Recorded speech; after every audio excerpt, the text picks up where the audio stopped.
అందరికీ నమస్కారం. అమ్మతోడి ఛానల్కి స్వాగతం.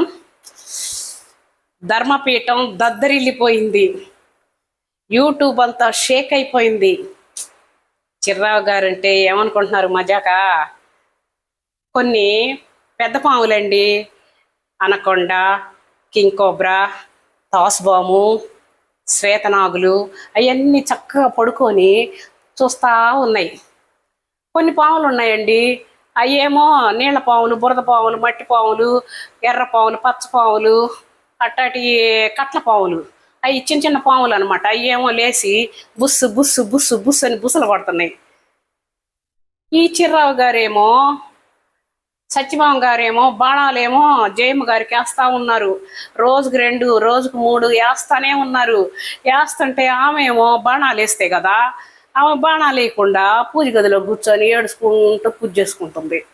ఈ బాణాలు గురి చూసే ఇట్లా ఆ గురి తప్పిపోతున్నాయి బాణాలు.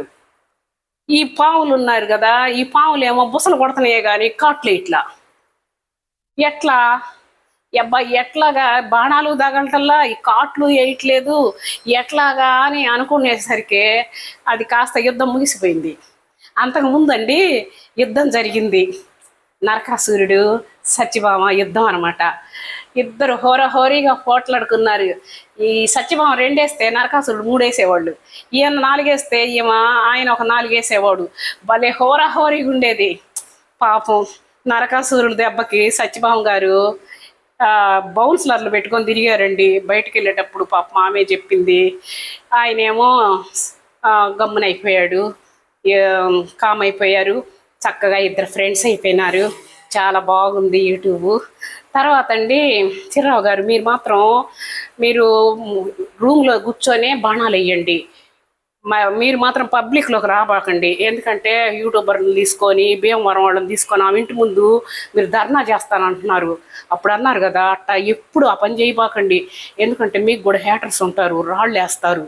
రాళ్ళు వేస్తే మీకు తగిలేయి పక్కన వాళ్ళకి తగిలే అనుకో రక్తగాయాలు అవుతాయి, మళ్ళీ వాళ్ళు కేసులు అవుతాయి. అది రాజకీయ నాయకుల కంటే సరిపోద్ది, మీకు ఎందుకండి?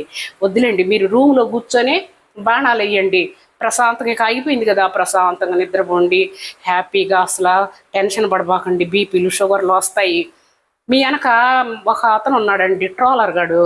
వాడైతే అసలు పరమ ఎదవండి. వాడేం చేస్తాడు, ఆడవాళ్ళకి మగవాళ్ళకి తేడా తెలీదు. అన్నానికి కంపలమ్మట గడ్డికి తేడా తెలీదు. ఎట్టంటే అటు మాట్లాడతాడు. ఆడవాళ్ళ మీదే బతుకుతాడు వాడికి కూడా ఒక కంట కనిపెట్టి 2 బాణాలు వేయండి. ఒకటైతే సరిపోదు వాడికి. 2 బాణాలు వేసారంటే వాడు పడి ఉంటాడట. మీరు మాత్రం బాగుండాలండి. మీరు పూజలు చేసుకుంటా హ్యాపీగా ఉండాలి. సత్యభామ గారు మీరు గోవింద సేవ అని పెట్టుకున్నారు కదా, మీరు కూడా గోవింద సేవ చేసుకోండి. ఎందుకంటే ఆ అమ్మాయిని రేప్ చేశారు, ఈ అమ్మాయి పోయింది, ఆ అమ్మాయి హానీమూన్లో చచ్చిపోయింది, భర్తను చంపింది. ఇవన్నీ వద్దండి, ఇలాంటి చిల్లర ఇవన్నీ వద్దు. అసలు ఇలాంటివి చెప్పేదానికి చాలామంది ఉన్నారులేండి. మీరు మాత్రం గోవింద సేవ చేయండి, మంచి మంచి మాటలు చెప్పండి. మాలాంటి వాళ్ళకి భక్తిని ముక్తిని ప్రసాదించండి. మంచి మార్గంలో పోతాం. ఎందుకంటే నాకు అసలు అంతకుముందు అసలు చండాలమైన బూతులు వస్తాయి. నోరు తెరిస్తే బూతులేనండి. కానీ చిర్రావు గారిని చూసి, మిమ్మల్ని చూసి నేను చాలా మారానండి. బూతులన్నీ లేవు ఇప్పుడు. అసలు చాలా బాగా మాట్లాడుతున్నా, బూతు లేకుండా మాట్లాడుతున్నా. కానీ మీలాంటి వాళ్ళు మాకు ఇన్స్పిరేషన్ అండి. ఎందుకంటే మీరు బాగుండాలి, చల్లగా ఉండాలి. చిర్రావు గారు మీరు కూడాను బాగుండాలండి. ఎందుకంటే మళ్ళీ ఇంకొక బకరా దొరికేదాకా మీరు ప్రశాంతంగా ఉండండి. మళ్ళీ అప్పుడు బాణాలు ఎదురు కానీ అప్పుడు అందరం మేము వెనకుంటాం కదా, మేము ఏం బాధ లేదు. మేము కూడా ప్రశాంతంగా, పాములు కూడా పడుకున్నాయండి, ప్రశాంతంగా పడుకున్నాయి. అంత ప్రశాంతంగా ఉంది. ఇలాగే ఉండాలండి. జయం జయం.